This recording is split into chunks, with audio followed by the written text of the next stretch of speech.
How to create voucher class in Tally Prime. तो आज के इस चैप्टर में हम सीखने वाले हैं कि हमें वाउचर क्लास कैसे क्रिएट करनी है टेलीफ्रेम में। सबसे पहले तो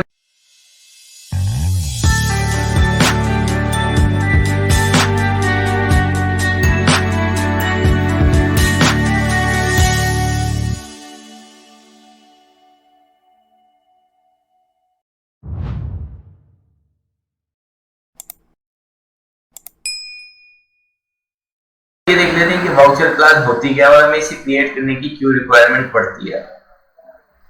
तो देखो, जो भी हमारे वाउचर्स होते हैं, जैसे आपको पता है सेल्स वाउचर, परचेज वाउचर, तो हम उसमें नॉर्मल एंट्री जब करते हैं तो हमें उसमें टैक्स या कोई भी हमारे एडिशनल लेजर्स होते हैं तो हमें उसमें ऐड करने पड़ते हैं। जैसे मान लो सपोज दैट आपको इसमें सेल्स की एंट्री रिकॉर्ड कर रहे हो तो आपको आउटपुट सीजीएसटी या आउटपुट एसजीएसटी या आपको आउटपुट आईजीएसटी उसमें लगाना पड़ता है, या कोई एडिशनल लेजर है हमारे जैसे फ्रेट का है या इंस्टॉलेशन चार्ज है। तो जैसे मान लो अगर आपके पास बहुत सारे इनवॉइस है, हजारों में इनवॉइस है, तो अगर आप एक एक बिल पे बार बार टैक्स को लगाओगे या राउंड ऑफ लगाओगे तो काफी ज्यादा टाइम कंज्यूम होगा।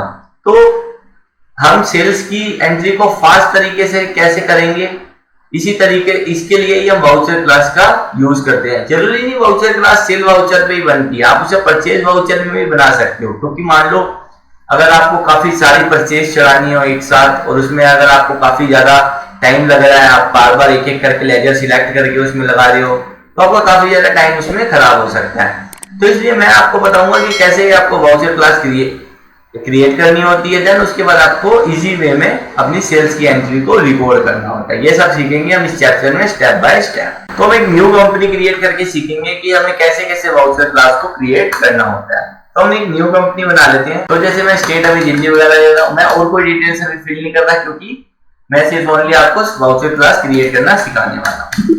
तो आप बने रहे वीडियो के साथ, स्टेप बाय स्टेप एक एक स्टेप्स को नोट्स कर लीजिए, क्योंकि ये अगर आप ट्रिक सीख लोगे तो ये आपके बहुत यूज आने वाली है। कि मान लो अगर आपको कोई प्रैक्टिकल काफी सारे सेल्स के बिल या परचेज के बिल अगर आपको चढ़ाने पड़े और आपको काफी ज्यादा टाइम लग रहा है तो ये ट्रिक आपके वाक्य में काम बहुत ज्यादा आ सकती है। तो इस वीडियो को जरूर एंड तक आप जरूर देखना।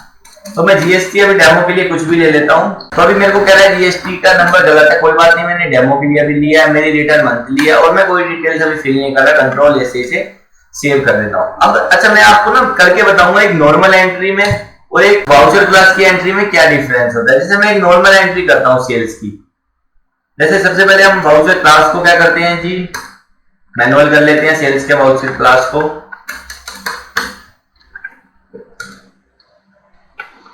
जैसे मैं यहाँ बिल नंबर ले लेता हूँ, कोई भी 150 बिल नंबर मैंने ले लिया, डेट में 1 तारीख की ले रहा हूँ। तो जैसे आप कैश की सेल्स कर रहे हो, अब जैसे मैं आइटम ले लेता हूँ, कीबोर्ड मैंने आइटम ले लिया, जैसे मैंने इसको पीसीज में ले लिया, मैं इसमें जीएसटी सेट कर देता हूँ 18%,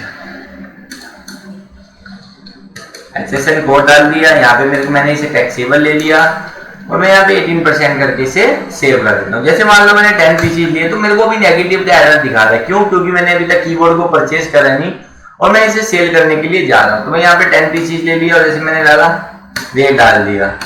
तो अब मेरे को क्या है कि यहाँ पे सेल्स का लेजर बनाना पड़ेगा, सेल्स जीएसटी, इसको मैंने ले लिया जी सेल्स के अकाउंट में और इसको गुड्स लेके इसे सेव कर दिया। अब जी नॉर्मल एंट्री में क्या होता है, आपको यहाँ पे टैक्स लगाना पड़ता है बार बार। जैसे अगर आउटपुट सीजीएसटी लग रहा है या आउटपुट एसजीएसटी लग रहा है या आउटपुट आईजीएसटी लगेगा, आपको बार बार यहाँ पे लगाना पड़ेगा, जिससे आपका टाइम बहुत ज्यादा खराब हो सकता है। तो देखो मैंने टैक्स उठा लिया है, output SGST, duties and taxes, GST, state tax, then control A. तो देखो अब मेरी एंट्री हो चुकी है। अगर मैं इसे अब सेव कर लेता हूँ, अब मान लो आपके पास ऐसे काफी सारे इनवॉइसेस हैं, तो आप अगर एक एक करके बार बार टैक्स को सिलेक्ट करोगे, अगर राउंड ऑफ है तो राउंड ऑफ को सिलेक्ट करोगे तो आपका काफी ज्यादा टाइम खराब हो सकता है।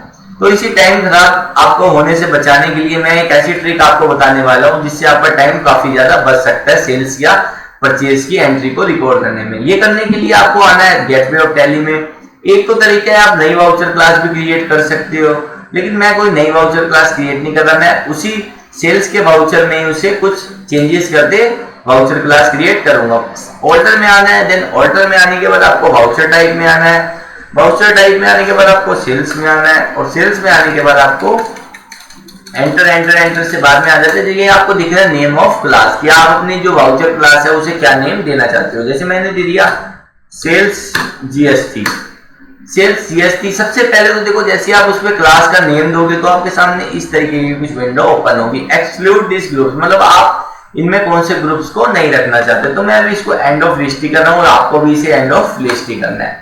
फिर जी इंक्लूड दिस ग्रुप्स। अब इंक्लूड का क्या मतलब है कि आप जो सेल्स की एंट्री को रिकॉर्ड करोगे उसमें किस किस ग्रुप्स को आप ऐड करना चाहते हो। जैसे आपको पता है जिनको हम सेल करते हैं वो हमारे एक तो डेटर्स होते हैं और हम कभी कभार कैश भी सेल करते हैं, तो हम दो ही ग्रुप्स रखेंगे और इसे एंड ऑफ लिस्ट करेंगे। फिर देखो सबसे इंपॉर्टेंट, फर्स्ट विंडो पे तो आप ये सेट कर दोगे, सेकंड विंडो पे आपको बताना पड़ेगा लेजर नेम, आप क्या लेजर नेम लेना चाहते हो।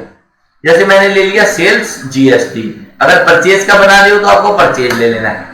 फिर आपको कुछ नहीं करना। अब देखो ये फर्स्ट में आपने ये डाल दिया, सेकंड में आपने ये डाल दिया, थर्ड में आपको डालना है additional accounting entries and taxes and other charges to be added in invoice. मतलब कि आपके जो इनवॉइस में अदर चार्जेस लगते हैं, जैसे मान लो एडिशनल अकाउंटिंग एंट्रीज में आपके जो टैक्सेस लगते हैं या कोई जैसे फ्रेट लगता है या आपके पैकिंग चार्जेस लगते हैं, तो आपको वो भी यहाँ पे क्रिएट कर सकते हो। जैसे मैंने यहाँ पे ले लिया आउटपुट सीजीएसटी और आपने ले लिया आउटपुट एसजीएसटी और मैं यहाँ पे आउटपुट आईजीएसटी को भी क्रिएट कर लेता हूँ। चाहो तो आप इंटर और इंट्रा का अलग अलग भी क्रिएट करके वर्क कर सकते हो, लेकिन अगर आपको इजी वे में वर्क अपना करना है और जल्दी काम खत्म करना है तो आपको एक ही वाउचर क्लास बनानी होती है। तो जैसे मैं आउटपुट आईजीएसटी को भी क्रिएट कर लेता हूँ, utility tax GST integrated tax, और इसे सेव कर लेता हूँ।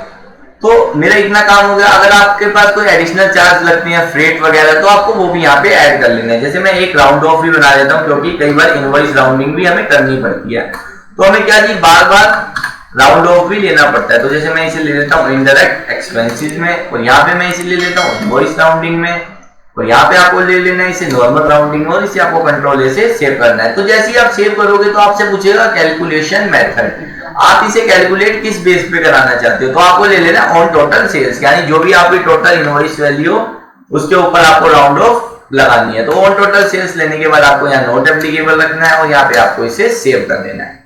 तो अब इससे इफेक्ट क्या पड़ेगा आइए देखते हैं। तो हम वाउचर्स में दोबारा आते हैं, तो देखो यहाँ पे मेरा अभी कोई भी चेंजेस नहीं हुए, नॉर्मल जैसे पहले सेल्स हमें दिख रही थी वैसे ही हमें सेल्स यहाँ पे दिख रही है। आपको दोबारा एक बार F8 प्रेस करना है, तो जैसे ही आप एक बार F8 दोबारा से प्रेस करेंगे तो आपके सामने इस तरीके की कुछ विंडो ओपन हो जाएगी।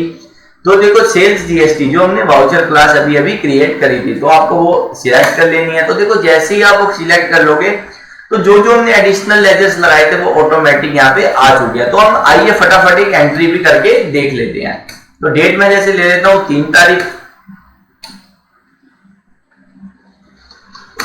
तो जैसे मैं एक पार्टी क्रिएट कर लेता हूं, मैं आपको इंटर और इंट्रा दोनों ही एंट्री करके बताने वाला हूं ताकि आप अच्छे से इसका इफेक्ट समझ पाए। आज के प्राइवेट लिमिटेड मैं इसे ले लेता हूं सन्ड्री डेटर्स में, यानी इसे मैं दिल्ली में ही ले लेता हूं। इसका डेमो के लिए जीएसटी नंबर कुछ भी ले लेता हूं। तो कह रहा है मेरे को गलत है, कोई बात नहीं, मैंने अभी जीएसटी नंबर डेमो के लिए दिया और आपको इन डिटेल्स को सेव करना है। देन आपको आइटम जो हमारा कीबोर्ड था कीबोर्ड ही लेने हैं, और आपको यहाँ पे जैसे आप 60 पीसीस सेल कर रहे तो अभी नेगेटिव दिखा रहा है, आप इसे इग्नोर करना क्योंकि मेरे पास अभी कोई भी परचेज नहीं है।